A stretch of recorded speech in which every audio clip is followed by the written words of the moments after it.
Magandang gabi po sa ating lahat. Narito ang update sa lagay ng ating panahon ngayong March 3, 2024 hanggang sa susunod na 24 oras. Patuloy pa ring makakaapekto ang easterlies o ang mainit na hangin mula sa karagatang Pasipiko sa buong bahagi ng ating kapuluan, samantalang amihan pa rin ang umiiral sa Northern Luzon.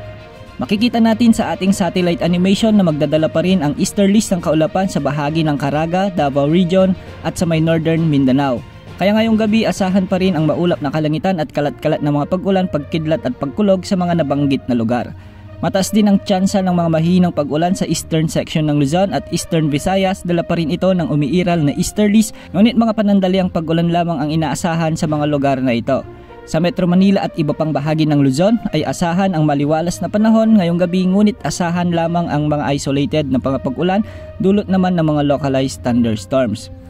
Asahan naman na may mga mahihinang pag-ambon bukas sa bahagi ng Northern Luzon, Cordillera at ilang bahagi ng Cagayan Valley dahil pa rin sa epekto ng amihan.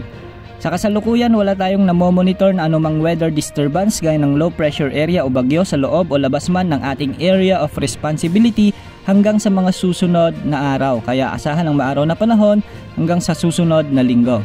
Kahapon naitala ang 42 degrees Celsius na heat index sa bahagi ng Calapan City at Cotabato City. Kinakategorya na ito ng Pag-asa bilang danger level, kaya pinag-iingat po natin ang ating mga kababayang mga may sakit gaya ng high blood para makaiwas sa banta ng heat stroke at dehydration.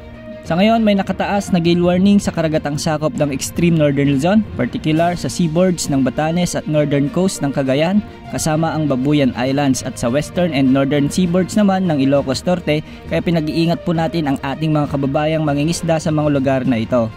Samantala, patuloy na mararanasan ang mainit na epekto ng El Nino sa bansa hanggang sa buwan ng Mayo, kaya ugaling magbaon ng panlaban sa init ng panahon kapag lalabas ng bahay. Yan po ang latest update sa lagay ng ating panahon.